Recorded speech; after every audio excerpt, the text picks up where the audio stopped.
जगत सारा क्षणिक है और आत्मा एक नित्य है। आत्मा का अनुभव बस एकमात्र नित्य है।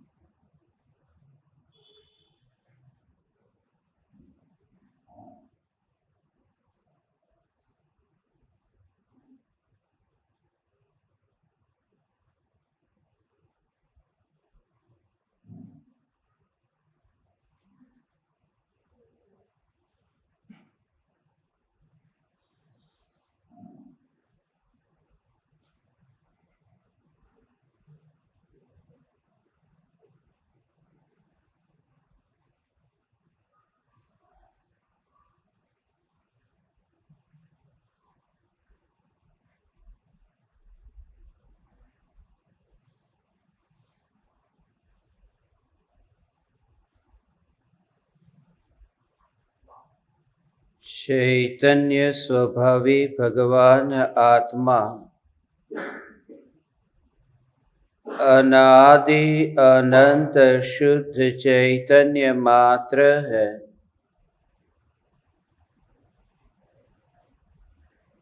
ज्ञान मात्र है।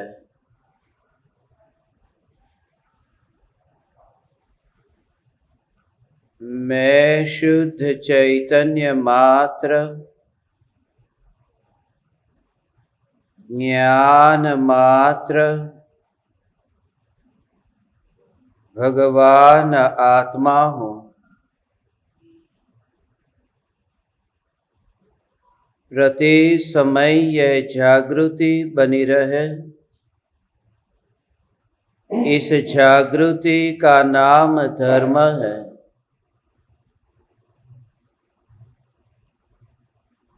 देह की प्रत्येक क्रिया के काल में और विकल्पों के बहते प्रवाह के काल में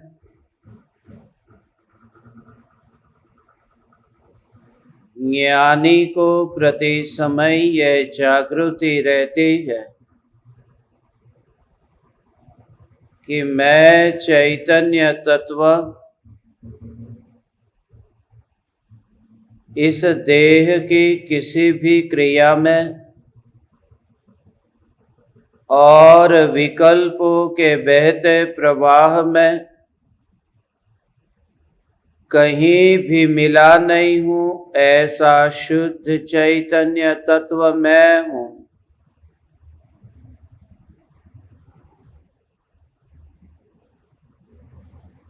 प्रति समय स्वयं की शुद्ध चैतन्य सत्ता का बोध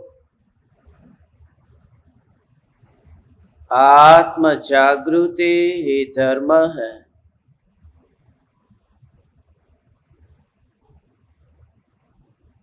चैतन्य तत्व की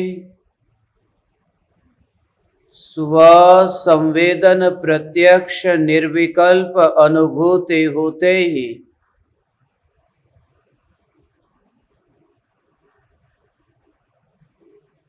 देह होने पर भी देहातीत दशा प्रकट होती है।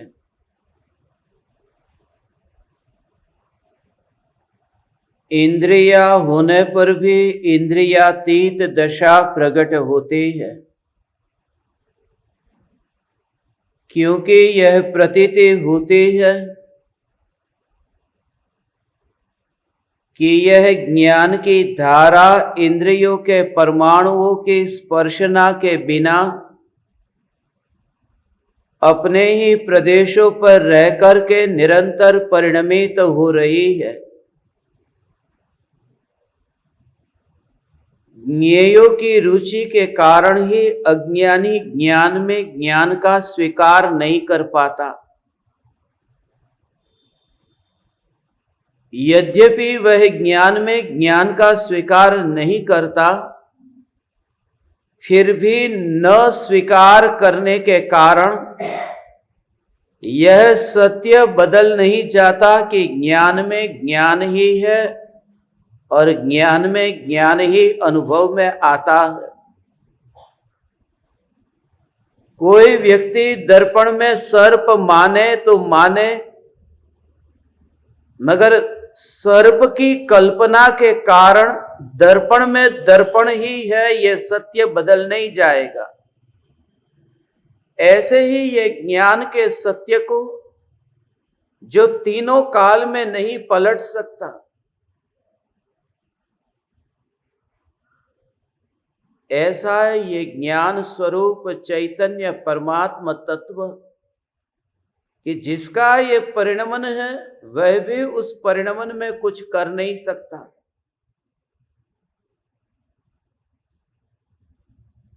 तब ज्ञान में ज्ञान का स्वीकार होते ही ज्ञान का आदर होता है, सत्कार होता है। जो है उसमें उसी का स्वीकार करना, जो है उसमें उसी का स्वीकार करना, यह धर्म है। मगर हमारा धर्म बिल्कुल अलग है। हमारा धर्म सिर्फ कल्पना में और मान्यता में है।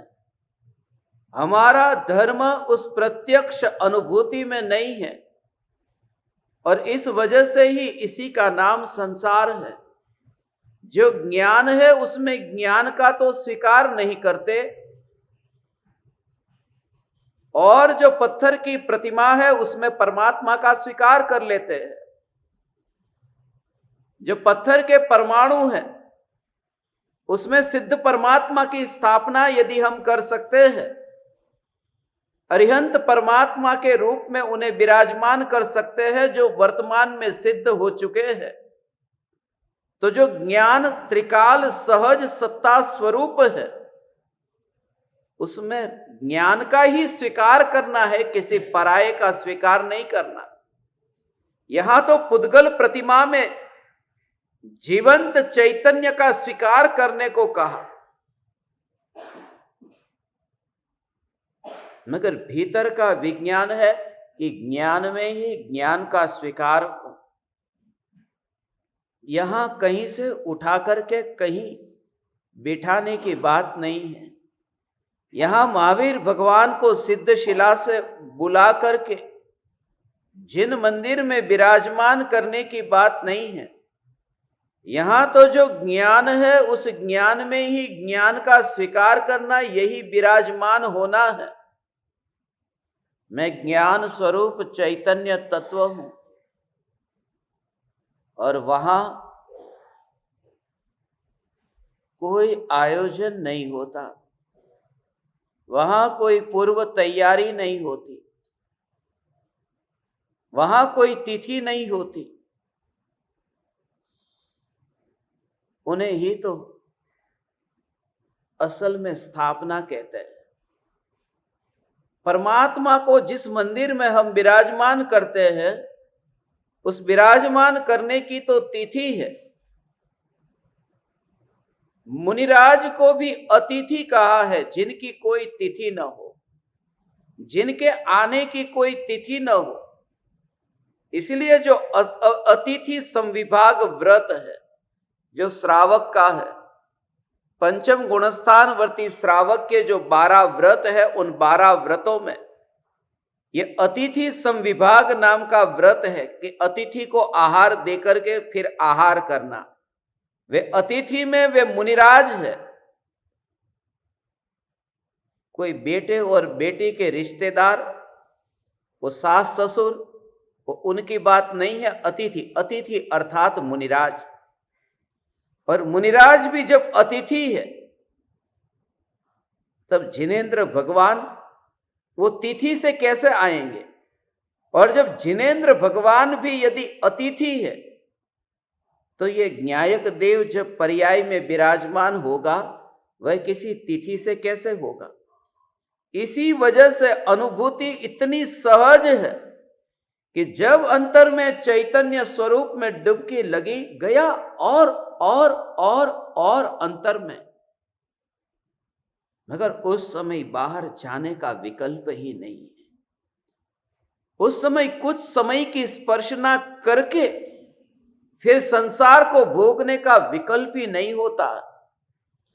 उस ज्ञान की गहराई में तो वह भावों से ही इतना अंदर में डुबकी लगाता जाता है, जितना जितना अंतर में ये स्व ज्ञान ज्ञान ज्ञान ज्ञान इस प्रकार से विचार चलता है कि उतना ही विकल्पों का रस छूटता जाता है, विकल्प मरते जाते हैं। वहां जितना अंतर में गहराई में जाता है, उतनी हथकड़ियां टूटती जाती है।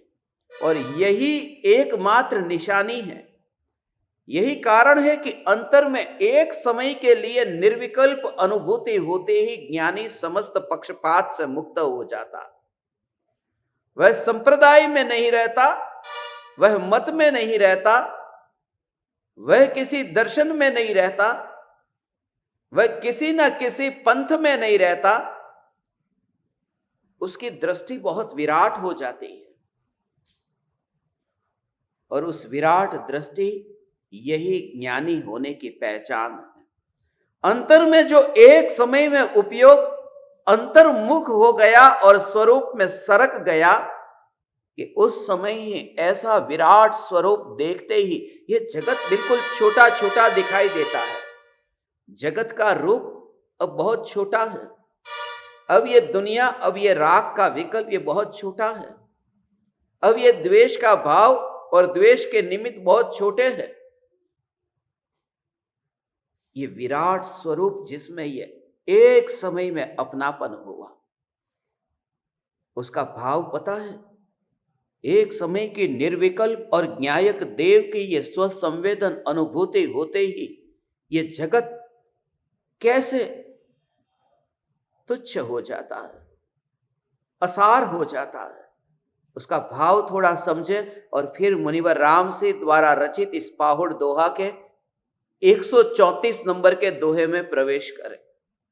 निर्विकल्प अनुभूति होते ही ये न्यायक का अहोभाव इतना आता है, कि अहोभाव इतना आता है कि ये जगत असार हो जाता है। एक समय के ज्ञान की पर्याय, और उस एक समय के ज्ञान की पर्याय का ज्ञेय एक वर्तमान का विकल्प है। इसे समझना, जैसे अभी किसी के प्रति प्रेम का भाव हुआ, फिर अगले समय ये नफरत का भाव हुआ। ये जो राग और द्वेष के भाव ये निरंतर चलते रहते हैं, कभी निमित्त मिले या न मिले ये चलते ही रहते हैं। इसलिए तो नींद में भी व्यक्ति किसी की हिंसा कर देता है, नींद में कभी भी किसी को फूल दे देता है। ये नींद में ही वह क्रिया चल रही है, निमित्त नहीं मिल रहा, मगर अंतर में ये भावों की यात्रा चल ही रही है, चल ही रही है। सत्य घटना जब हो तब हो, विकल्प अभी से ही चल रहे हैं। वहां की वो घटना तो कुछ क्षण की है, मगर उसकी पूर्व तैयारी और विकल्प इतने लंबे काल तक चलते हैं। भोजन बनाने की क्रिया, वह क्रिया वो कुछ समय की है, मगर उससे पहले भोजन बनाने के विकल्प इतने लंबे चलते हैं। और जब दुनिया देखती है कि तुम शांति से बैठे हो, मंदिर में बैठे हो, सामायिक करने बैठे हो, तब वहां पर विकल्प चल रहे भोजन बनाने के। ये विकल्प की परंपरा इतनी लंबी चलती है, पता नहीं चलता, क्योंकि हमें क्रिया का पता चलता है, भावों का पता नहीं चलता। और इस वजह से ही दुनिया में ये ज्ञानी और अज्ञानी के संबंध में जो धोखेबाजी होती है, इसी वजह से होती है। क्योंकि अज्ञानी क्रिया को देख पाता है और वह क्रिया में वो अंतर का भाव आता नहीं है, और भाव जिसे समझ में आता है, अज्ञानी का वो साहस नहीं है कि वहां तक पहुंच करके जांच करे, वो ऊपर ऊपर ही रहता। इस वजह से वहां भ्रम पैदा होता। मगर जो एक समय का ऐसा विकल्प है, राग द्वेष ये विकल्प है, वह विकल्प ज्ञान में झलकता है। दूसरा विकल्प फिर वह ज्ञान में झलका, तीसरा विकल्प ज्ञान में झलका। ऐसे विकल्प झलकते रहते हैं। और उस समय एकमात्र त्रिकाल ध्रुव चैतन्य सत्ता का गहरा भाव क्या है? देख, जब बादल है तब चांद उस पानी में प्रतिबिंबित नहीं हो रहा। बादल, वहां पर नदी बह रही है या फिर सागर है, जिस सागर में उस चांद का प्रतिबिंब पड़ता, जिस सागर में उस बादल का प्रतिबिंब पड़ता, तो जो पानी है उस पानी में अभी बादल का प्रतिबिंब पड़ा, फिर वो बादल बिखर गए, अब चांद का प्रतिबिंब पड़ा, वह चांद भी चला गया, उजाला हो गया। अब सुबह हुई और पक्षी उड़ रहे हैं, उन पक्षियों का प्रतिबिंब पड़ा। यहां पर कभी बादल का प्रतिबिंब, कभी चांद का प्रतिबिंब, कभी पक्षी का प्रतिबिंब। अब जो असली बात है कि ये जो प्रतिबिंब पड़ रहा है, ये प्रतिबिंब जिस पानी में पड़ रहा है, पहली अवस्था पानी की, दूसरी अवस्था पानी की, तीसरी अवस्था पानी की, वो पानी की ही अवस्था थी। जो प्रतिबिंब पड़ा वो पानी की अवस्था थी। मगर जिस समय व्यक्ति उस सागर में बिल्कुल छलांग लगाकर डुबकी लगाता हो, तब डुबकी लगाते समय वह बादल, वह चांद, वह पक्षी असार हो जाते हैं। क्यों असार हो गए? क्योंकि वह जो प्रतिबिंब पड़ता था वो एक अवस्था में, एक अवस्था, दूसरी अवस्था, तीसरी अवस्था, और उस व्यक्ति ने डुबकी जहां लगाई है वो बादल में नहीं, चांद में नहीं, या पक्षी में नहीं, उस व्यक्ति ने डुबकी लगाई पानी जहां प्रतिबिंब पड़ा है, बादल का, चांद का और पक्षी का, वो जहां प्रतिबिंब पड़ा है उसमें भी उसने डुबकी नहीं लगाई। क्योंकि जिस समय डुबकी लगाई कि मैं ये सागर में डूबा, ये डुबकी लगाते समय वो विकल्प ही नहीं है कि उसमें क्या प्रतिबिंबित हो रहा है। उसे कहते हैं कि उस समय जो झलक रहा है वो बहुत छोटा हो जाता है, असार हो जाता है। क्योंकि जहां गहराई में गया वहां न बादल है, वहां न चांद है, वहां न पक्षी है। यहां तक कि जिस गहराई में वो गया, उस गहराई में तो बादल का प्रतिबिंब भी नहीं पड़ा, वो तो ऊपर ऊपर पड़ता है ना। वो चांद का प्रतिबिंब सागर के ऊपर पड़ा है, वो पक्षी का प्रतिबिंब बिल्कुल ऊपर पड़ा है। ऐसी छलांग लगा करके अंदर गया कि वहां कोई विकल्प नहीं है। कौन प्रतिबिंबित हो रहा है और कहां प्रतिबिंबित हो रहा है, वहां कोई विकल्प नहीं। उस गहराई में जाना है। उसे कहते हैं कि तुम्हारी दृष्टि में अब न्यायक के अलावा और कोई महिमावान नहीं रहा। और उस समय जब कोई दूसरा दिखे नहीं, तब फिर जब इतनी गहराई में जब कोई गया, इस गहराई में जाते जाते ज्ञान ज्ञान ज्ञान ज्ञान ज्ञान ज्ञान ज्ञान ज्ञान,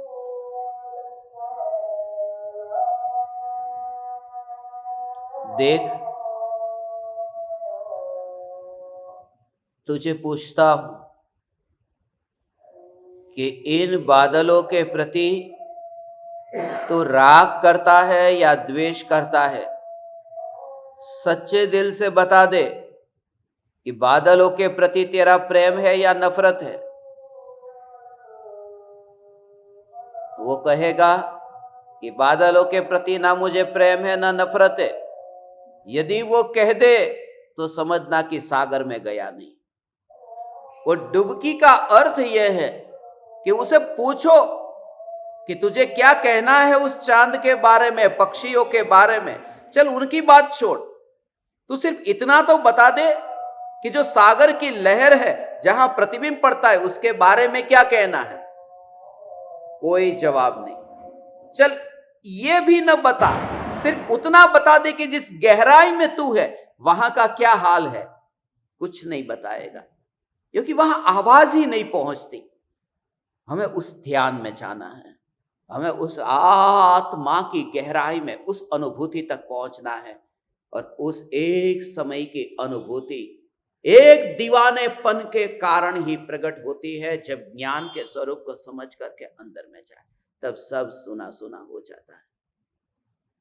पर ऐसा जो ज्ञान ज्ञान ज्ञान ज्ञान ज्ञान का जोर, तब उसे कहते हैं बस मेरे मन मंदिर में आन पधारो महावीर भगवान।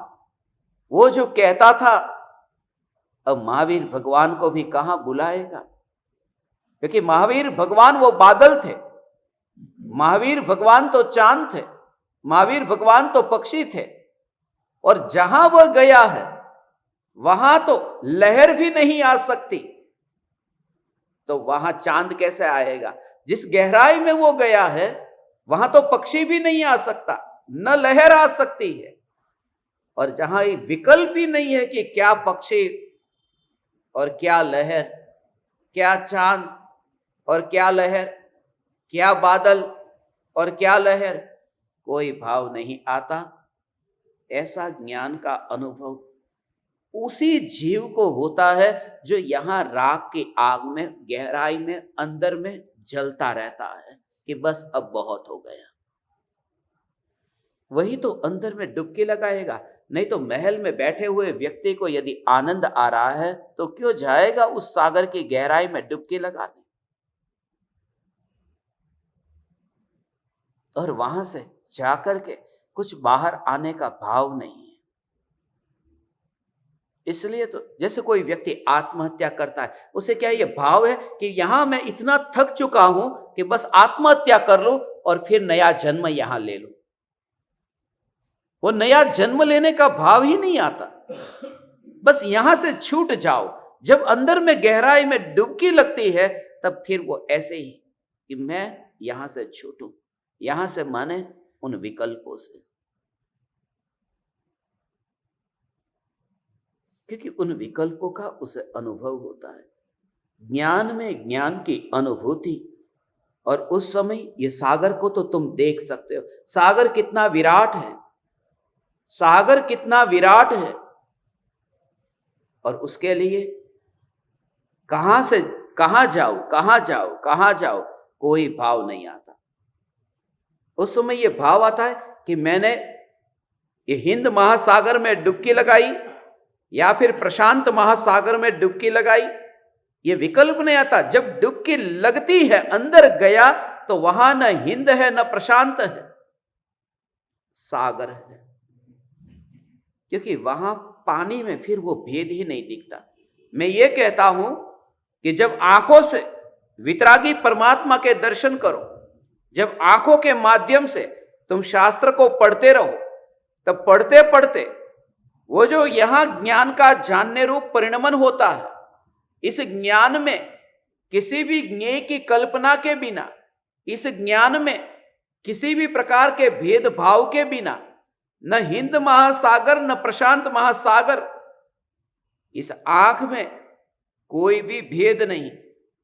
और उस आंख के पीछे जो जानना जानना जानना ये जो हो रहा है, उस ज्ञान में प्रदेश तो असंख्य है ना, यहां सब जगह फैला हुआ आत्मा है।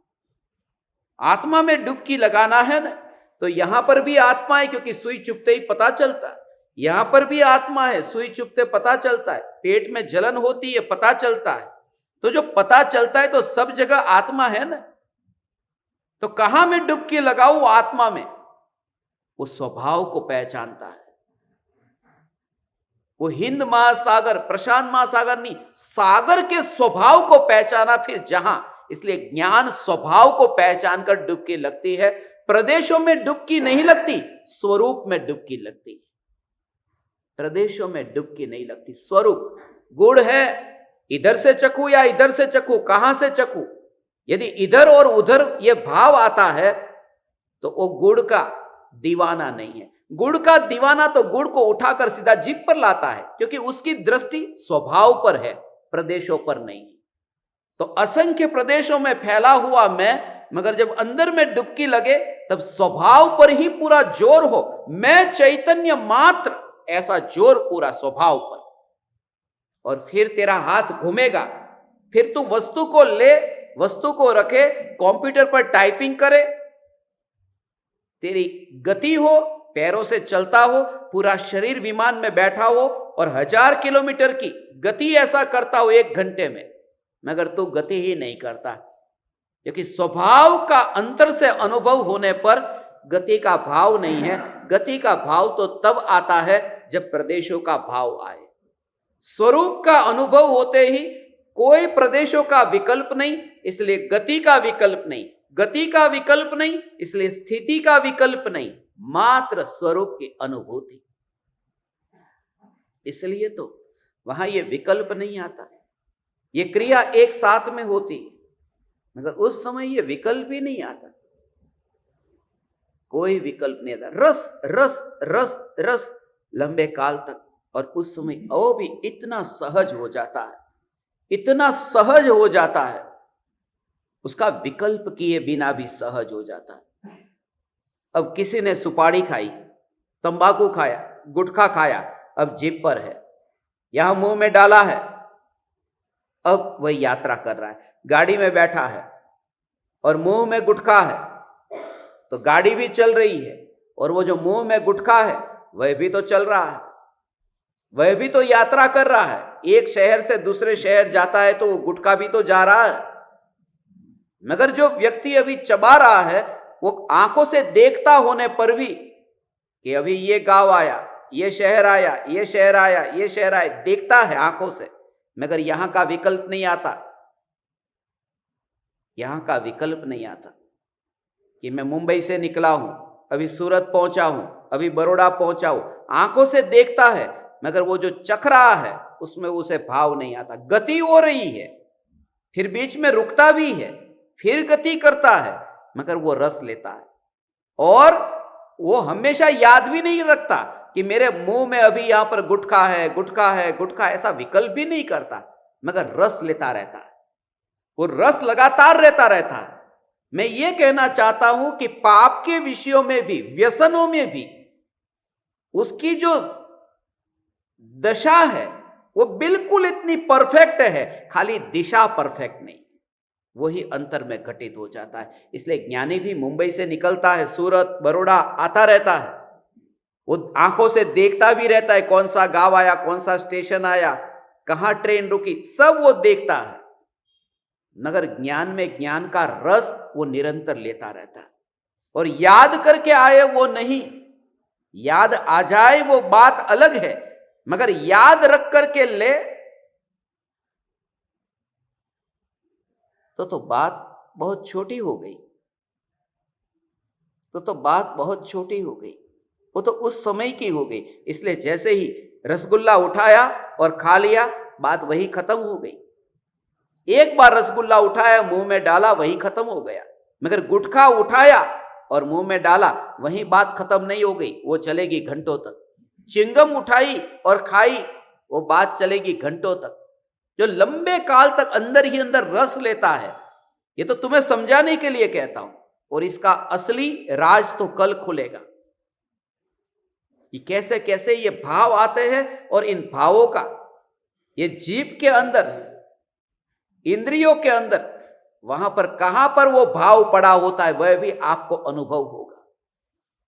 यदि मीठी वस्तु खाने का भाव आया तो जीभ में कहां अनुभव होता है, यदि कड़वे का भाव आया तो कहां अनुभव होता है। जीभ तो एक है, मगर जीभ के अंदर भी प्रदेश अलग अलग है। यदि हम ध्वनि सुनते हैं तो कान में, ये पूरा कान है, मगर कहां पर अनुभव होता है, पूरे शरीर के भेदों पर, सातों शरीर, उसके भेदों पर कल से अपनी चर्चा प्रारंभ होगी। और इन सभी शरीरों से बिल्कुल अलग होकर के वह ज्ञान ही ज्ञान ही ज्ञान ही ज्ञान ही ज्ञान ही जानने में आता है। विकल्प जानने में आता ही नहीं है। अज्ञानी उसकी पहचान वहां से करता है, वो जहां वास करता है वो दिखाई नहीं देता। हे ज्ञान दीपक, देख आज 134वां दोहा है। महावीर भगवान, मैं आपको मेरे मन मंदिर में स्थान देता हूं।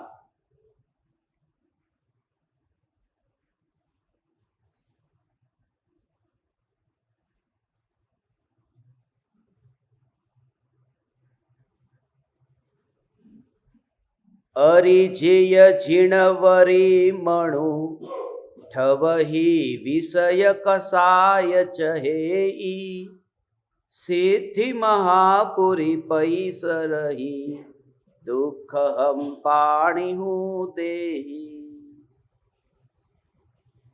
अरे जीव, तेरे मन में जीन वर को स्थाप, विषय कषाय को छोड़ सिद्ध महापुरी में प्रवेश कर और दुखों को पानी में जलांजलि दे, दुखों को पानी में जलांजलि दे।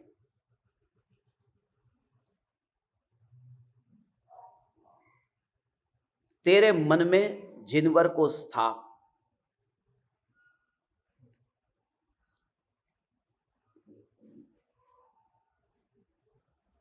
जिनवर को स्थापेगा कैसे? जिनवर और मन में आते नहीं है, रोज बुलाते हैं, आते क्यों नहीं है? और ये मंदिर में जिनेंद्र भगवान को विराजमान कर दिया है, आ तो गए, मेरे मंदिर में आ गए। ये सीमेंट कंक्रीट की जो दीवार है, ये संगमरमर के जो पत्थर है, वहां पर मूर्ति आ गई, उसका मतलब ये मत समझना कि मामला वही पूरा हो गया। अभी तो शुरू भी नहीं हुआ। असली तो राज समझा ही नहीं है, यहां से कुछ नहीं होता।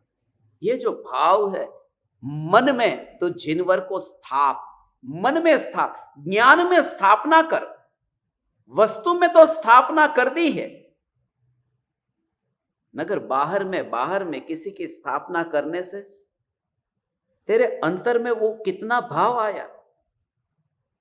इसलिए हे महावीर भगवान, आपको यहां पर मंदिर में विराजमान किया, ये करने वाले विकल्प है। मैं कहता हूं महावीर भगवान यहां विराजमान हो गए। किसी मुस्लिम को लेकर क्या हो, वो कहेगा कौन है महावीर भगवान, यहां तो मूर्ति है और कुछ नहीं है। तो सीधी सी बात है कि महावीर भगवान विराजमान हुए हैं, वो मेरे विकल्प है। वो महावीर भगवान नहीं है, नहीं तो महावीर भगवान के टुकड़े हो जाएंगे कि थोड़े महावीर भगवान उमराला में और थोड़े मुंबई में, थोड़े अलग अलग शहरों में जहां मंदिर बने।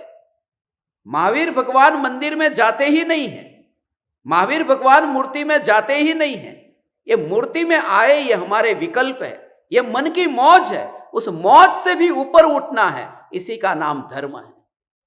उसके लिए हम यहां पर हैं, उसके लिए यहां पर है। इसलिए पूरी दुनिया में ये जिनेंद्र भगवान के मंदिर में सत्संग तुमने कहीं देखा? लोग कहते हैं कि मंदिर में सत्संग मत करो, प्रवचन हॉल में करो।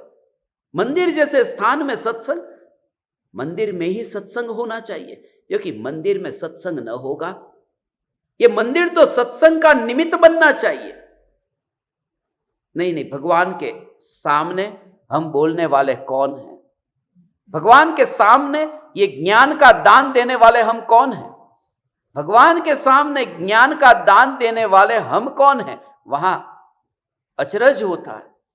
मगर भगवान के सामने वो पसीने की बदबू वाली नोट दान पेटी में डालने वाले तुम कौन हो? उस समय वो रुपये का, वो कचरे का दान देते समय मंदिर में हमें ऐसा लगता नहीं है, और चैतन्य की पुकार उसमें झटका लगता है।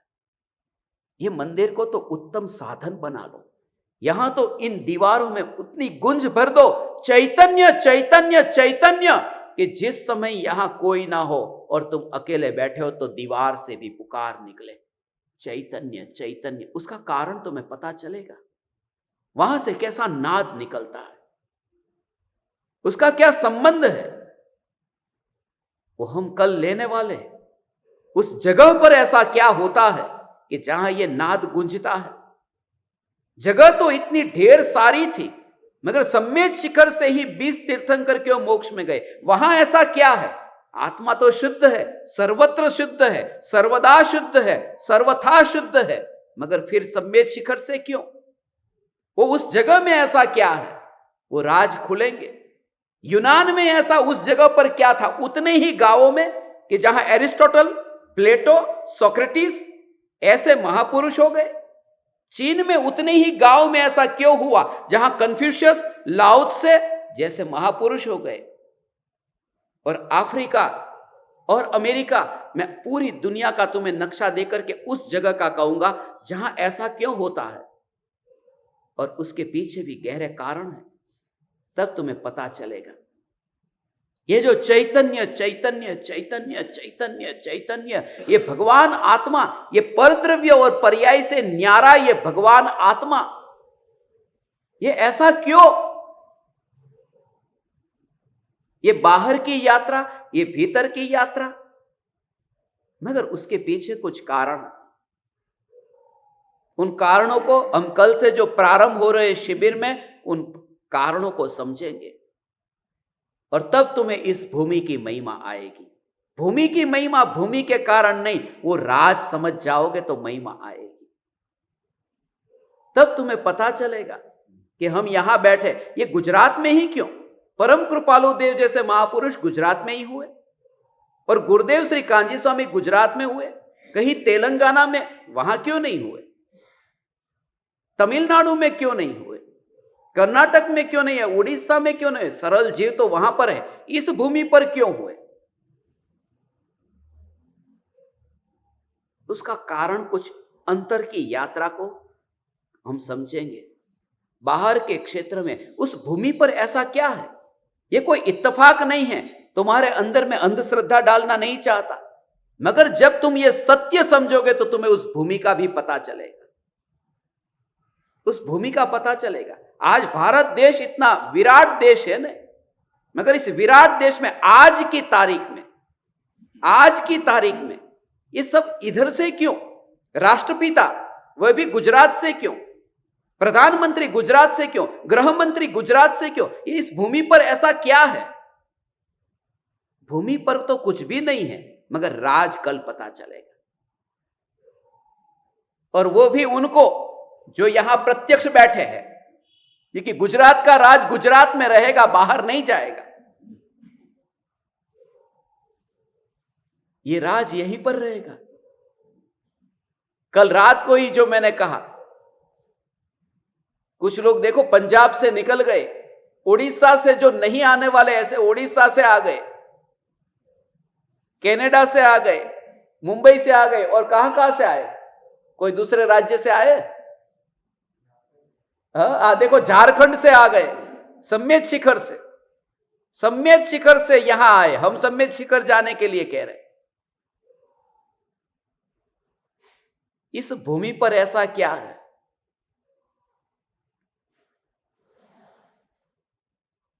अलग अलग काल है, अलग अलग समय, कर्म का सिद्धांत, धर्म का स्वरूप। 18,500 वर्षों तक अभी यह धर्म रहेगा, मगर उसमें भी उतार चढ़ाव होता ही रहेगा। अति महावीर भगवान के बाद में फिर धीरे धीरे नीचे गिरता गया काल 500 बरस के लिए।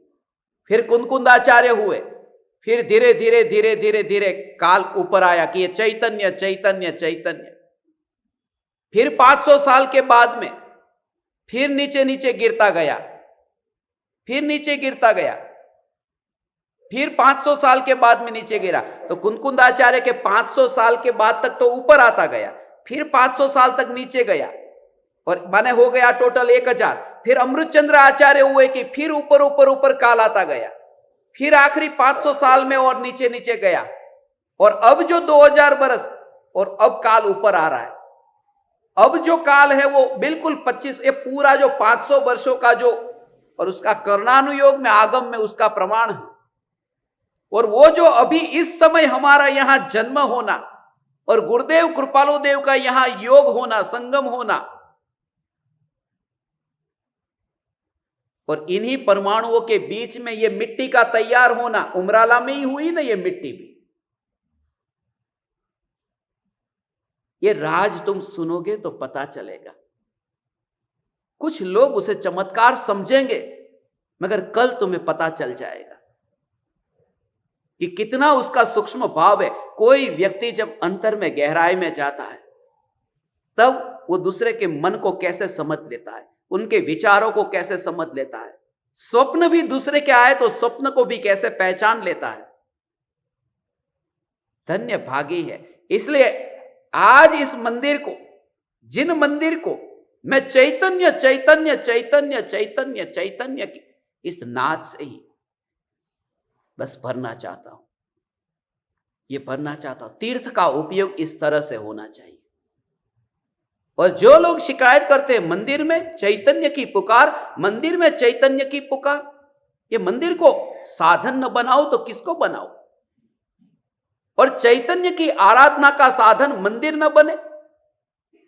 नगर उन लोगों को तकलीफ होती है जिन्होंने सम्मेद शिखर को विवाद का स्थान बनाकर कोर्ट कचहरी में ले गए, जिन्होंने गिरनार को विवाद का स्थान बनाकर के कोर्ट कचहरी में ले गए। तीर्थ कोर्ट कचहरी के लिए नहीं है, चैतन्य की पुकार के लिए है। और वो काम हम करेंगे चाहे दुनिया जो कहे। चैतन्य चैतन्य चैतन्य, ऐसा अंतर में भाव। हे चैतन्य परमात्मा, हे जीव, तेरे अंतर में तो जिनवर को स्थाप, जिनेंद्र भगवान की स्थापना कर। मगर करेगा कैसे? तू तेरे घर में एक मेहमान को बुलाना चाहता है तो 8 दिन से तू तैयारी करने लगता है, झाड़ू लगाता है, पोछा लगाता है, सफाई करता है, और फिर तू कहता है आइए आइए पधारिए। हमने अपने द्वार तैयार किए, खोल करके तोरण बांध दिए हैं, दिए जला दिए हैं, फूल तैयार कर दिए, आइए पधारिए। यहां तो मन में इतना कचरा है और कहते मेरे मन मंदिर में आन पधारो महावीर भगवान। तेरे कीचड़ वाले मन में वो भगवान बैठेंगे?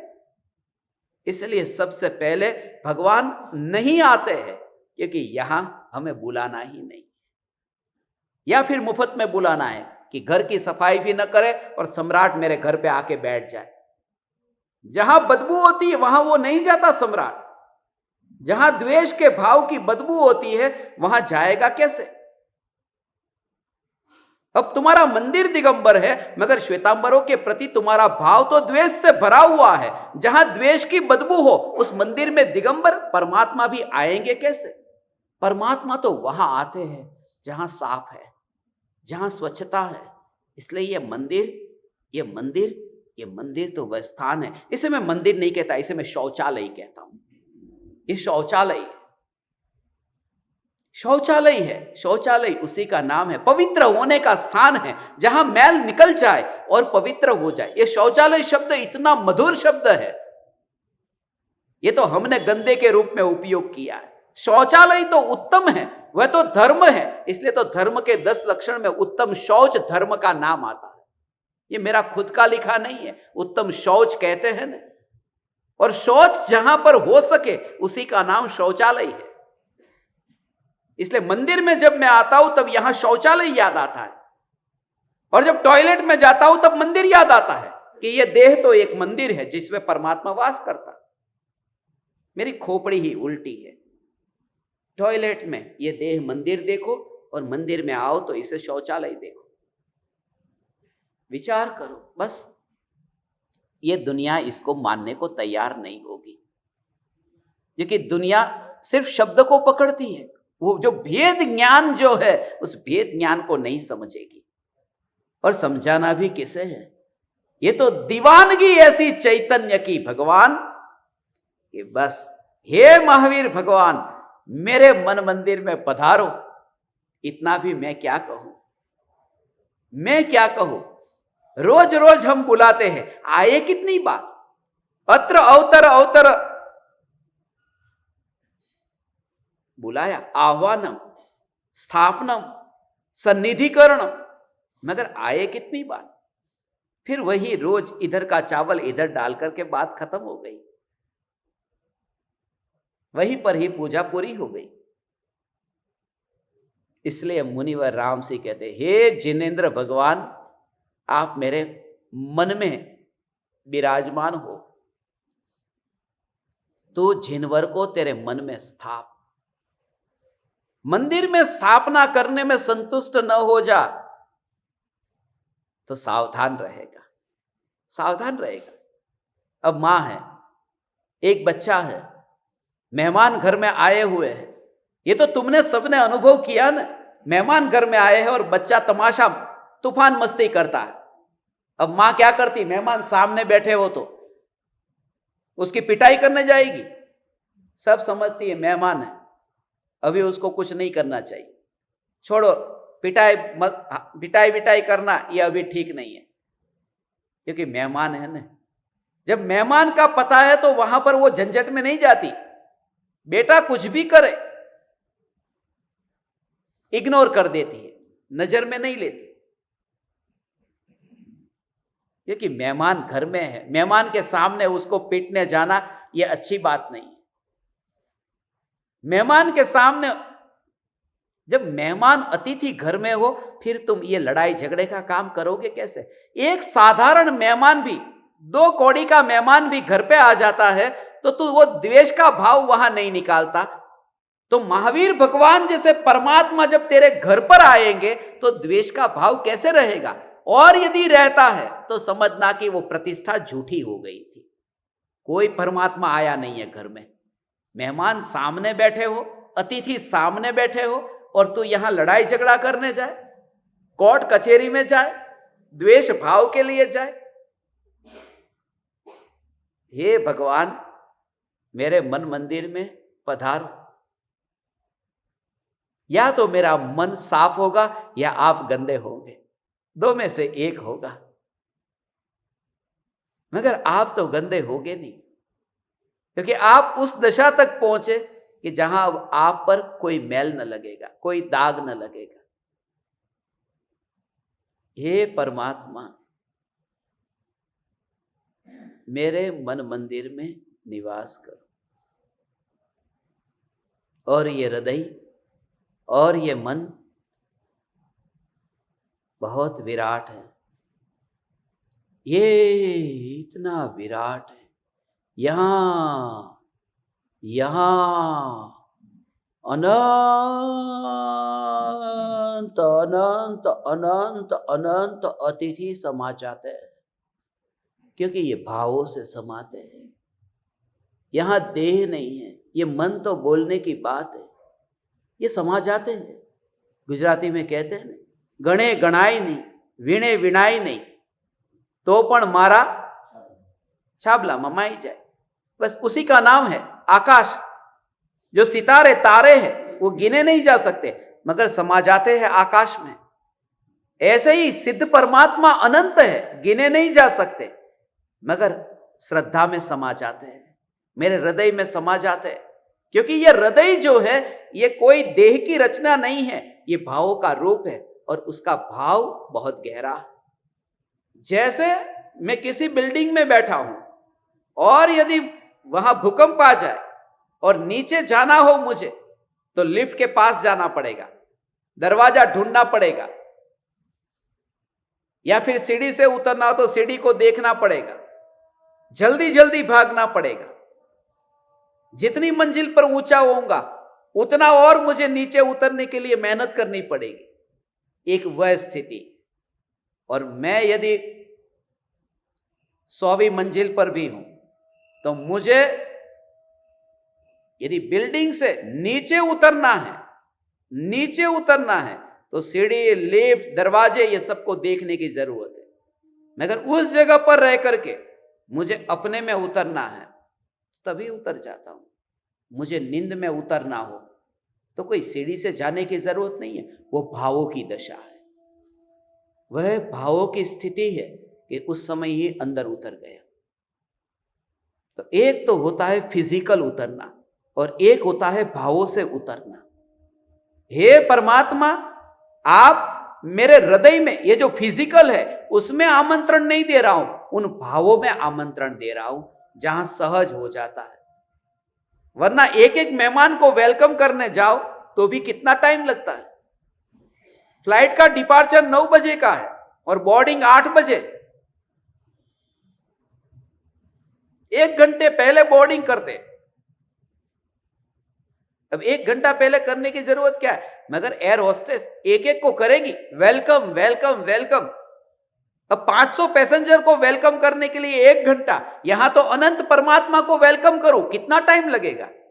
मगर वो फिजिकल वेलकम नहीं करना है, वो भावों से, इसलिए एक समय में हो जाता है। सम्यक दर्शन प्रकट होते ही अनंत सिद्ध विराजमान हो जाते हैं, अनंत सिद्ध श्रद्धा में स्थापित हो जाते हैं। ऐसी भक्ति करूं प्रभु।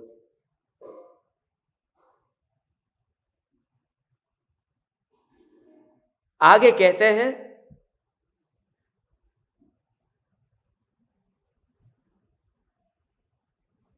विषयी कषाय को छोड़ भगवान की स्थापना करे तो विषयी कषाय के साथ में कैसे करेंगे? यह बात इतनी गहरी है। विषयी कषाय को छोड़, विषयी कषाय को छोड़ अर्थात उस ज्ञान का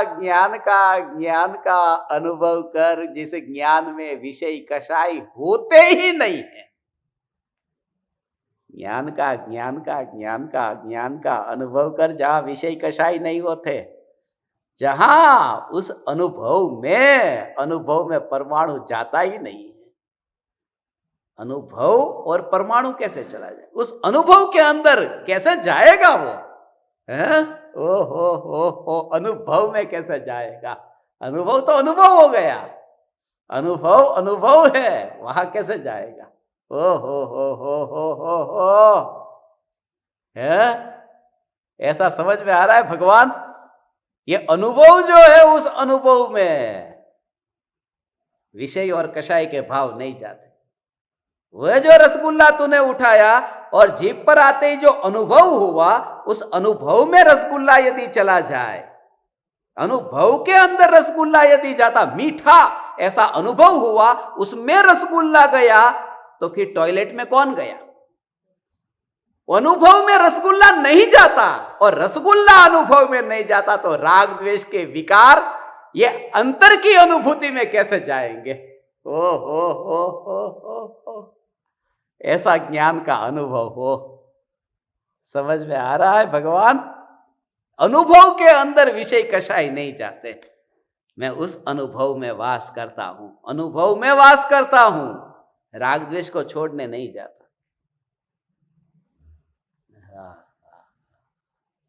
अंतर में ही ज्ञान की अनुभूति होने पर उन परमाणुओं को छोड़ने चाहे कैसे? हो वहां पर उस जगह पर चले जाओ कि जहां पर ये उस जगह पर जाओ, वहां पर उस जगह पर जाओ, तुरंत ही वहां पर शांत सन्नाटा।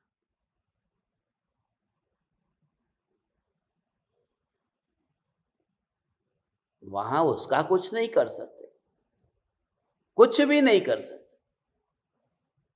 अभी 1 घंटे पहले मेरी हालत ऐसी थी, मैं आ ही नहीं सकता, लगता था प्रवचन कैंसिल हो जाएगा।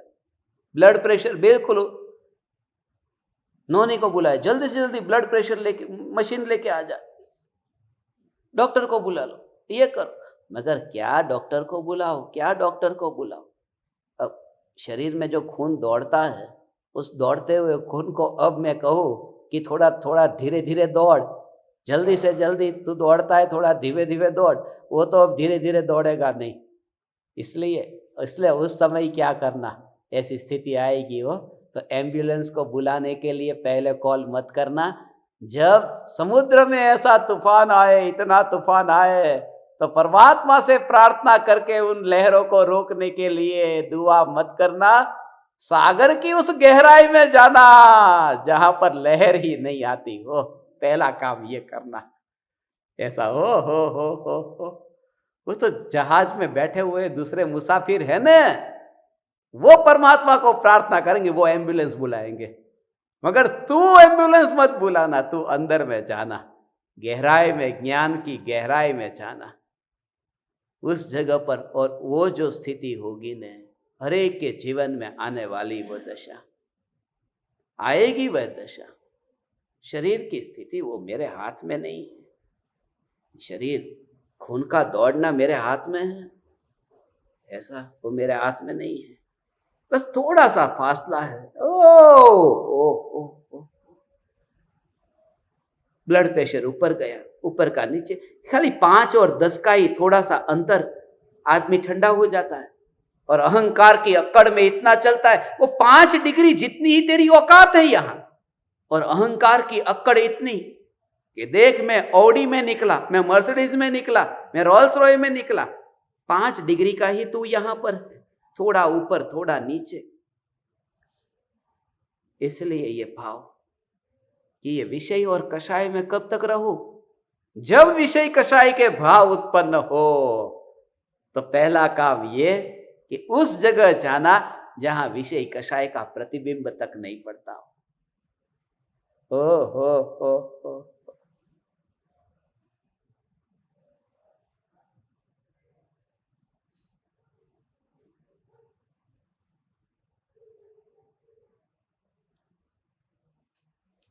ऐसा स्वरूप है, उस गहराई में जा। हो। वो एक कौन सी फिल्म थी, वो फिल्म मुझे याद आई, सूर्यवंशम एक फिल्म का नाम है, अमिताभ बच्चन की।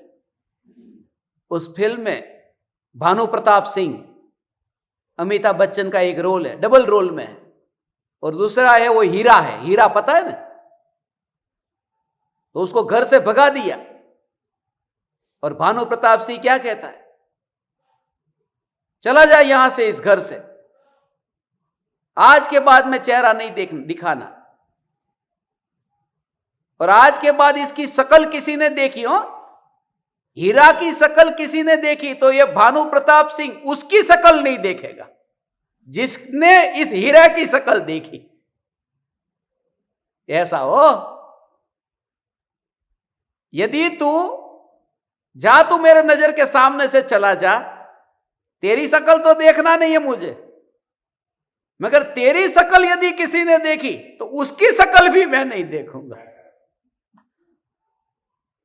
आज के बाद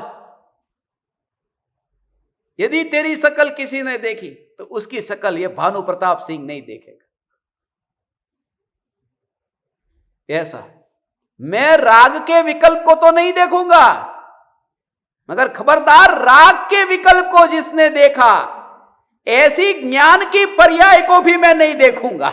मैं तो न्यायक विकल्प को तो नहीं देखना, विकल्प को जानने वाली पर्याय को भी नहीं देखना। अभी ये भाव आया था, ये तो ब्लड प्रेशर ऐसा हो गया, शरीर ठंडा हो जाएगा, अंदर वो भाव चल रहा था, मगर उस समय हो ऐसा ये चैतन्य देह का तो लक्ष्य नहीं करना, विकल्प का लक्ष्य नहीं, विकल्प को जानने वाली ज्ञान की पर्याय, जा भाई हम तुझे भी नहीं देखते। उसलिए कहते परलक्षी ज्ञान, वह ज्ञान भी जड़ है, परलक्षी ज्ञान जड़ है, विकल्प को जानने वाला ज्ञान जड़ है, वो चैतन्य नहीं है। ओ ऐसा कहा, पर ने जाने ये ज्ञान मारू क्या हूं, मेरा उसके साथ में बनता नहीं है, मेरी जिसके साथ बनती नहीं, और तू उसके साथ में रिश्ता रखे,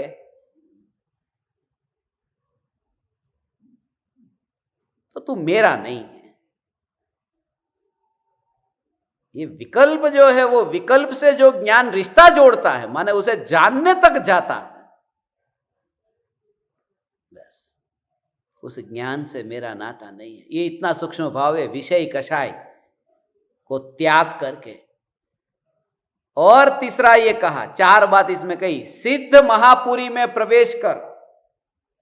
सिद्ध महापुरी, ये पुरी आ गया, ये रह गया था सिद्ध महापुरी। मोक्ष में प्रवेश कर।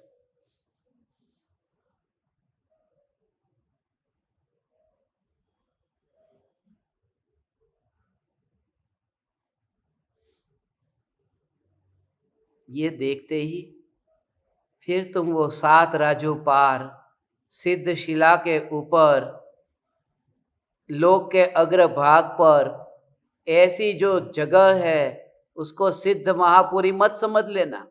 सीधा ही पहला विचार तो यह था, सिद्ध महापुरी में प्रवेश कर, माने जैसे यहां से टेक ऑफ होना है और वहां लैंडिंग करना है, ऐसा इसका भाव नहीं है। सिद्ध महापुरी, सिद्ध लिखा है ना, ये जो सत्ता स्वरूप सिद्ध है यही एक महापुरी है, और उसी में प्रवेश करने का अर्थ कि उसी रूप परिणमित हो जा, उसमें प्रवेश कर, माने पूरी तरह से घुल मिल जाना। हे नमक, तो पानी में प्रवेश कर, और प्रवेश करके जो घुल मिल गया, बस ऐसे ही पर्याय का त्रिकाली ध्रुव चैतन्य परमात्मा में ऐसे घुल मिल जाना, माने अभेद हो जाना। होती नहीं है मगर परिणमन उस प्रकार का होता है पर्याय का, उसे कहते सिद्ध महापुरी में प्रवेश कर, और तेरे दुख की जलांजलि कर दे।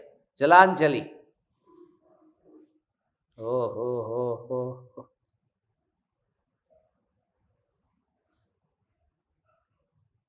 वो कहते ना, उसे छोड़, वो गया पानी में, वो पानी में गया। ये जलांजलि जो काम का नहीं है, जैसे ऐसे ही एक बार तू ऐसा करके आ, एक बार ऐसा करके आ, जलांजलि करके, जलांजलि। हो।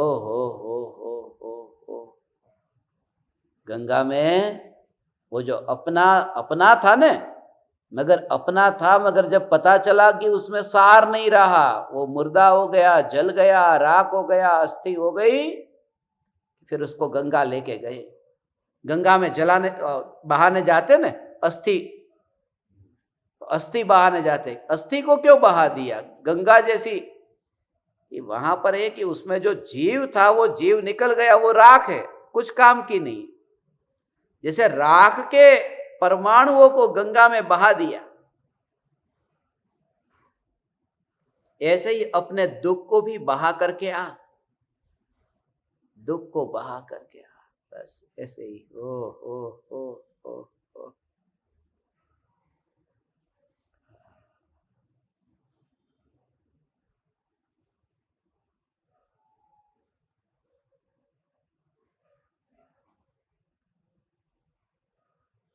उसको बहाने के लिए भी जाना नहीं पड़ता। यहां तो इतनी भावना व्यक्त कर रहे हैं कि हे चैतन्य परमात्मा, दुख के साथ में नाता तोड़ दे।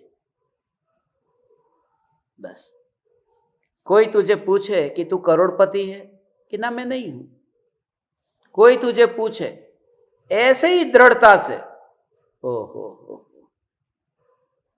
तो कैसा लगे? मैं ये नहीं हूं, मैं ये नहीं हूं। तू पापी है? नहीं हूं। तू चोर है? नहीं हूं। ऐसे ही कोई तुझे कहे कि तू दुखी है? नहीं।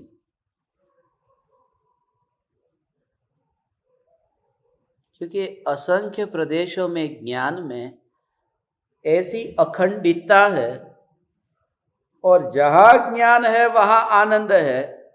उस आनंद में ऐसी अखंडितता है, उस अखंडितता में शरीर का आकार थोड़ा बहुत ये अंतर है, मगर उसमें कोई इतना दम नहीं है, किसी का पुरुष का, स्त्री का, ये शरीर के परमाणु, मगर भीतर में विराजमान जो चैतन्य परमात्मा, उसमें तो कोई फर्क नहीं है, वही है ना, ऐसा ही रूप है। वो च्युइंगम जब बाजार से वो पैकेट में थी, वही थी ना, खाली वो तो जीप पर आई तो थोड़ी इधर उधर, कोई उसका गुब्बारा करता है, कोई अलग अलग करता है, मगर मुंह में जाकर के वो अलग आकार हो गया। वो थी तो एक ही आकार में। यहां तो ऐसे ही स्वरूप को देखना है कि भले अलग अलग आकार में ये आत्मा है, मगर स्वरूप को देखते ही वहां ध्यान बाहर जाता नहीं, परमाणुओं में जाता नहीं। प्रदेश अखंड है, और अखंड प्रदेश में दुख आता नहीं है। इसलिए बस जब दुख आए तब दुख को छोड़ने जाता है अज्ञानी, और ज्ञानी के जीवन में दुख आता है तो दुख को छोड़ने भी नहीं जाते, जहां पड़ा है वहां पड़ा रहने देते, और अंदर में ही अनुभव करते हैं ज्ञान का। बस कभी भी जीवन में तकलीफ आई तो तकलीफ को दूर करने का पहला प्रयास नहीं करना। तकलीफ आए तो तकलीफ को दूर करूं, दुख आए तो दुख को दूर करूं, क्रोध आए तो क्रोध को दूर करूं, नहीं।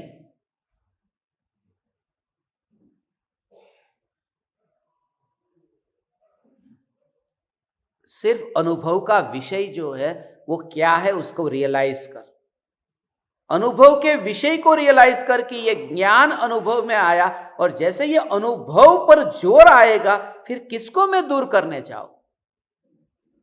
ऐसा ही मैं कहां बैठा हूं उसे देख, मैं कहां बैठा हूं उसकी चिंता मत कर। कचरा पेटी का डिब्बा है वो बाहर रखा है, तेरे घर के अंदर नहीं है, और तू सिंहासन पर बैठा है।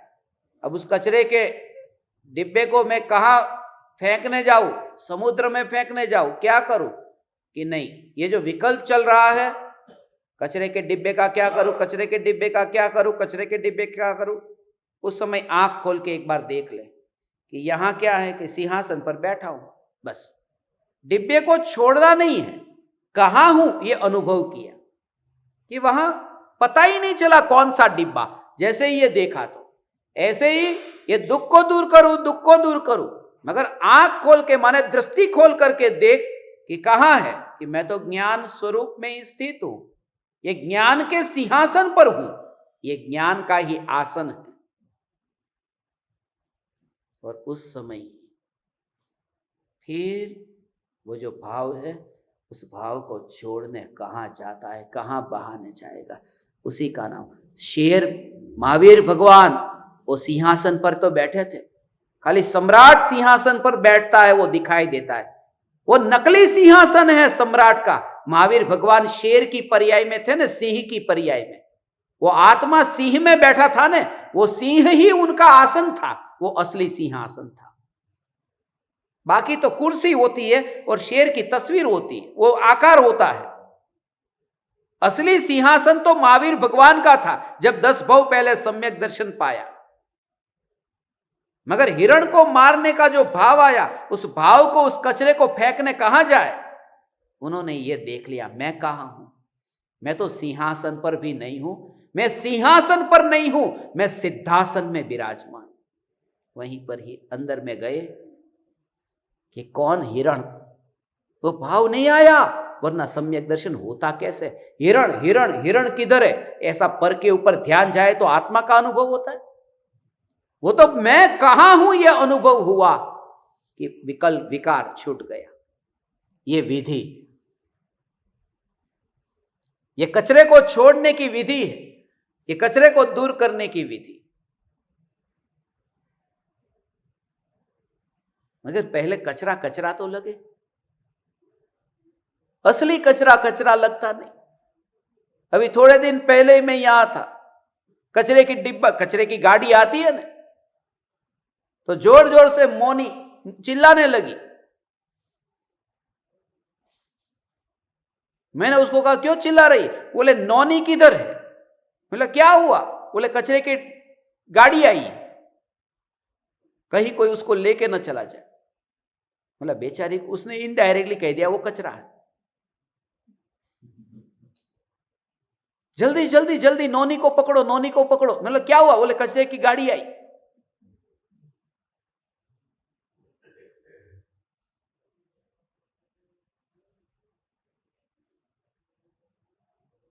कचरा ऑटोमेटिक ले जाएगा, गाड़ी है ना। ये विकल्प को ही, ये दुख को, मैं दुख को छोड़ता ही नहीं हूं, क्योंकि जब ज्ञान का अनुभव होता है तो कौन सा दुख। प्रकाश की अनुभूति होने के बाद में कोई कहे अंधेरे को बस छोड़ देता हूं मैं, कहां छोड़ेगा, जब दिखाई नहीं देता तो छोड़ेगा कहां से। आज तक जिन्हें अनुभव हुआ इसी विधि से हुआ है। यही एकमात्र उपाय है। और आप परमात्मा को समय कब से हो गया ये पता ही नहीं चला।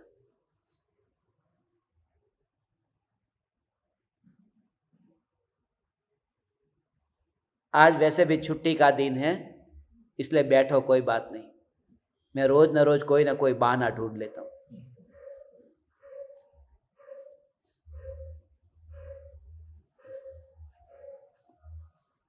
तो आज सावधान होने का दिन है। वैसे भी आज का दिन मेरा ब्लड प्रेशर गिर गया था। फिर सत्संग का टाइम देखने के लिए घड़ी में देखा, बढ़ गया था कि गिर गया था भाई? चढ़ गया था कि नीचे गिर गया था? नीचे गिर गया था ना, नीचे गिर गया था। तो आज के दिन नीचे क्यों गिर गया? उसका कारण मालूम है?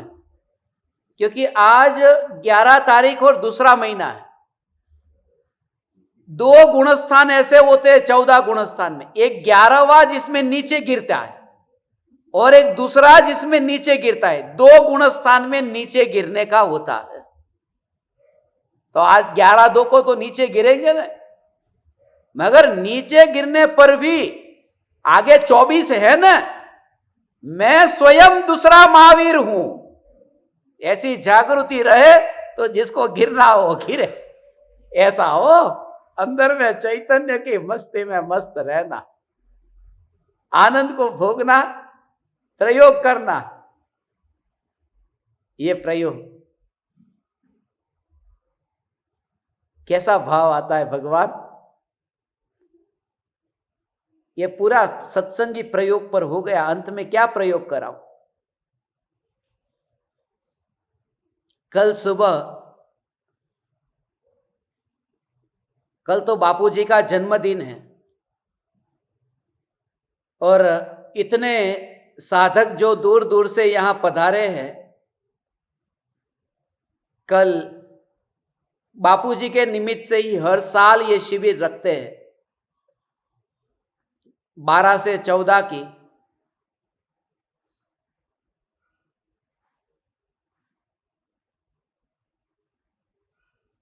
सुबह सत्संग होगा, पहला शिविर का सत्संग होगा। दिन में हर बार विचार आता है कि 1 या 2 सत्संग रखने हैं, ज्यादा नहीं रखने। मगर 2 सत्संग रखेंगे तो 3 हो जाते हैं, क्योंकि पाहुड़ दोहा का 1 तो लेना है, वो तो नियम है। और 3 बार तो बोलना मुश्किल है, तो 2 बार बोलना होगा। तो 1 पाहुड़ दोहा और 1 शिविर। तो मगर शिविर का 1 ही सत्संग लेंगे तो टॉपिक इतना इंपॉर्टेंट है कि दिन में 1 बार लूंगा तो पूरा नहीं होगा।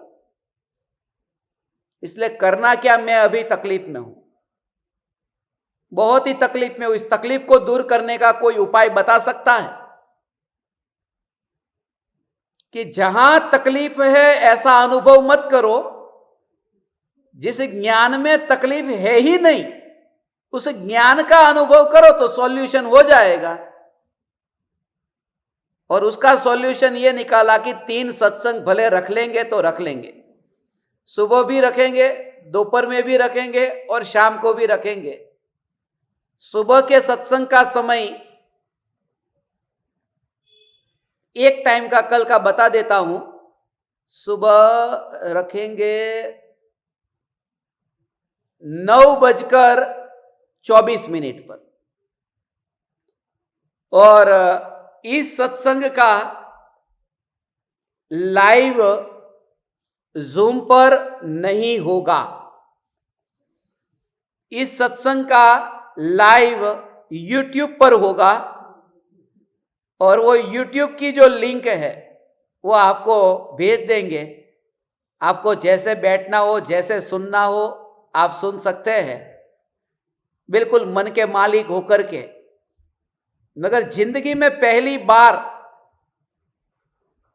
ऐसा सत्संग, और आपने जीवन भर कभी नहीं सुना होगा, शास्त्र में कहीं लिखा भी नहीं है।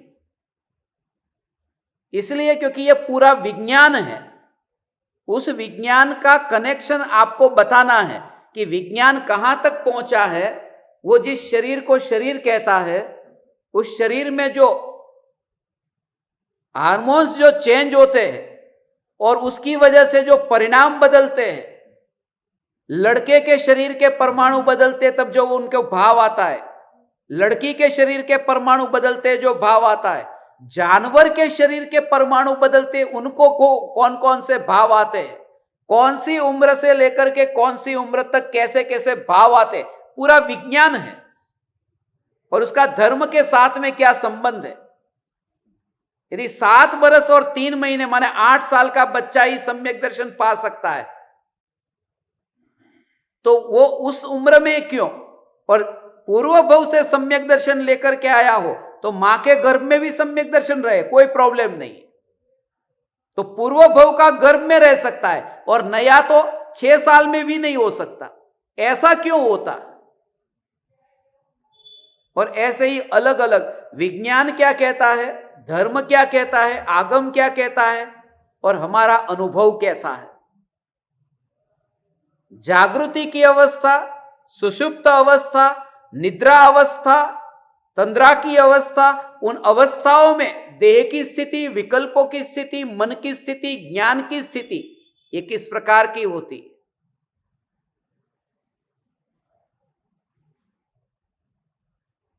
जो विचार चलते हैं, दूसरे के विचार को हम पढ़ सकते हैं, भविष्य का हम कुछ बता सकते हैं, वो किस प्रकार से बता सकते हैं। ऐसा कौन सा ज्ञान है, और अज्ञानी भी कैसे बता देता है।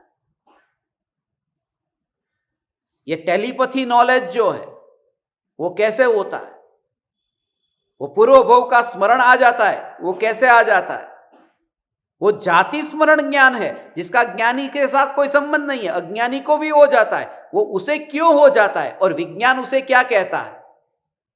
ऐसी बहुत सी बातें हैं। समय कम होगा अपने पास में, मगर जितना ज्यादा से ज्यादा अपन कवर करके इस विषय को समझेंगे, आपको सभी को जैसे ही मैं लिंक भेजूंगा तो कल सुबह आपको लिंक कल सुबह आ जाएगी, तो आपके व्हाट्सएप के स्टेटस में सभी को लिंक उसको करना है, सेंड करना है।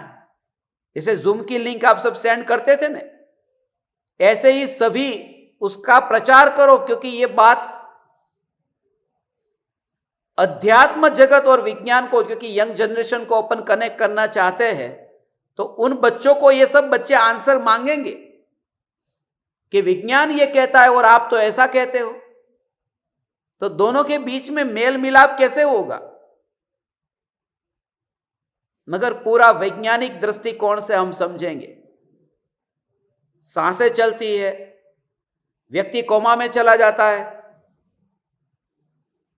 और उसे सुई चुभाओ तो कुछ होता नहीं है, और डॉक्टर कह देते हैं कि बस अब इसको कुछ नहीं होगा, ऐसे ही पड़ा रहेगा मुर्दे की तरह, पेड़ की तरह। तो वहां पर ज्ञान कहां चला गया। उसे काटो तो भी कुछ होता नहीं। उस ज्ञान का क्या हुआ, वो जानने वाली सत्ता का क्या हुआ, उसके दर्द का क्या हुआ। और दुख यदि चला गया तो सब कोमा में चले जाए तो दुख से मुक्त हो जाए। मगर कोमा में जो चला जाता है वो कितना दुखी होता है, और उसका दुख और निगोदिया के दुख में क्या समानता है, वो थोड़ा वो भी हमें समझना है। मगर बच्चों को सभी को जोड़ने के लिए कल यदि बच्चे भी आपके बैठ सकते हैं तो बिठाना उनको भी, सुबह उनको भी लिंक भेजना कल के यूट्यूब पर जो सत्संग होगा। रात्रि में भी अपना शिविर का सत्संग होगा, दिन में पाहुड़ दोहा होगा। ठीक है, अंत में हम 5 मिनट के लिए आज का सार पूरा लेकर प्रयोग कर लेते हैं।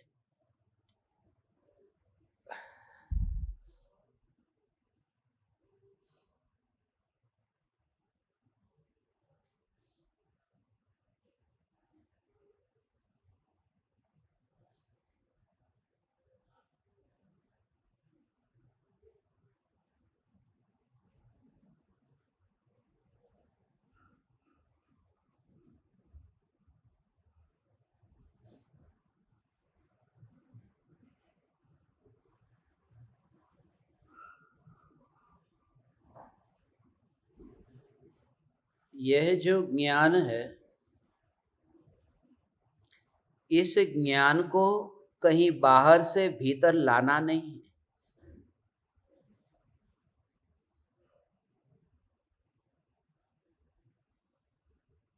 जो ज्ञान बाहर जाए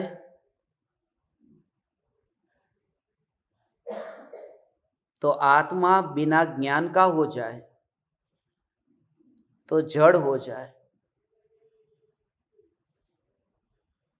तो जड़ से फिर कोई चेतन हो जाए, चेतन से जड़ हो जाए, मगर ये होता ही नहीं। चेतन सदा चेतन है, मैं चैतन्य हूं। यहां जो अनुभव हो रहा है, इस अनुभव में विकल्प का मिश्रण नहीं है।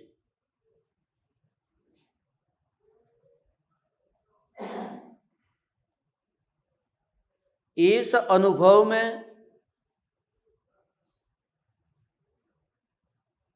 क्रोध, मान आदि विकार का मिश्रण नहीं है।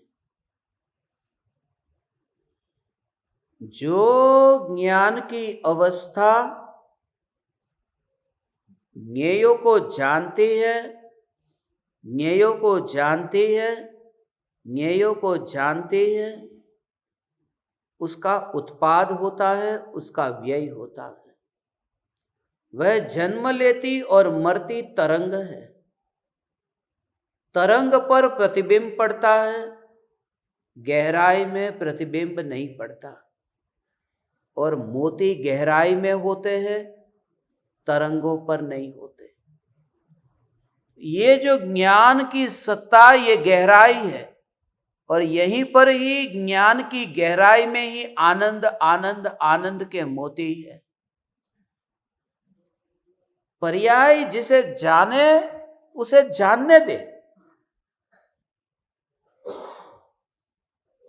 पर्याय का मालिक मैं नहीं, पर्याय का मालिक मैं नहीं। जिसे जानती है उसे जानने, तुरंत ये ज्ञान, ये ज्ञान, ये ज्ञान, ज्ञान। जस्ट ट्राई टू इग्नोर, इतना इग्नोर कर। ये पर्याय किसे जानते, इसे क्यों जाना, इसे क्यों जाना, इसे क्यों जाना, इसे क्यों नहीं जाना, इसे क्यों नहीं जाना, कुछ नहीं। जस्ट सहज हो जा, सहज हो जा। सहज होने पर भी अंतर में अनुभव कर। अंतर में माने जहां प्रतिबिंब नहीं पड़ता उसको। तो अब सत्संग पूरा होगा तो मोबाइल बंद कर देगा। अब तू कोई भी कार्य करे, आज रात्रि में सोने से पहले कुछ भी किए बिना, आज सुनना भी नहीं, ये कुछ भी क्रिया नहीं, और बस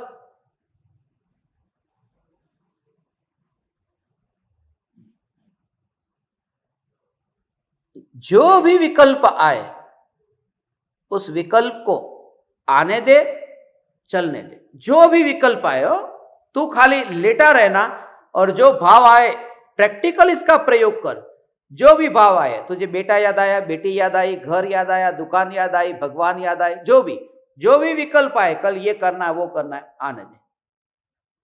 और उस समय तो ये जान कि ये जानने वाला कौन है। ये विचार चलता रहे, ये जानता है, ये ज्ञान। मगर वो ज्ञान कौन, द्रव्य या पर्याय कि पर्याय। तो ज्ञान की पर्याय, कल दुकान जाना है, उस विकल्प को जान रही। ज्ञान की पर्याय, कल खाना पकाना है, उस विकल्प को जान रही। वो पर्याय ही जान रही है ना। फिर अंदर जा, उन पर्याय से मेरा कोई नाता ही नहीं है जो जन्म मरण करती है। मैं ज्ञान सत्ता मात्र। तो जितना ज्ञान को अंदर में फील करना, और फील करना, जितना जितना गहराई में ये अनुभव करेगा, उतना ही तुझे पता तक नहीं चलेगा। और फिर जो होता है वह होता रहता है। आज गहराई का प्रयोग है, पर्याय को ढीली छोड़ना। जिसे जानती, सिर्फ इतना कि ध्रुव जानने नहीं गया, पर्याय जानती है। गहराई में प्रतिबिंब नहीं पड़ा, बस। बादल को मोती का कुछ भी नहीं पता, क्योंकि मोती गहराई में, बादल सिर्फ तरंग तक प्रतिबिंबित होते। मुल्ला की दौड़ मस्जिद तक, बादल का प्रतिबिंब तरंगों तक, उसके अंदर नहीं। अंदर में ये चैतन्य चैतन्य चैतन्य।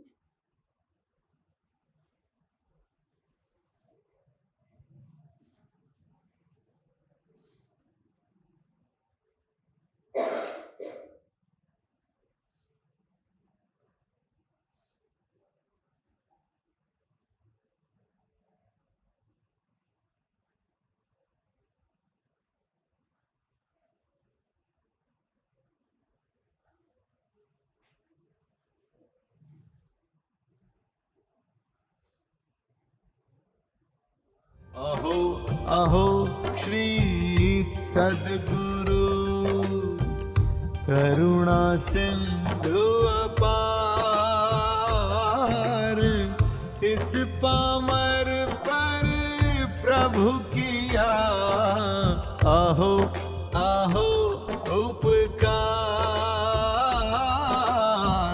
आहो आहो उपकार। देह सहित जिनकी दशा वरते देहातीत, उन ज्ञानी के चरण में हो वंदन अगणित, हो वंदन अगणित।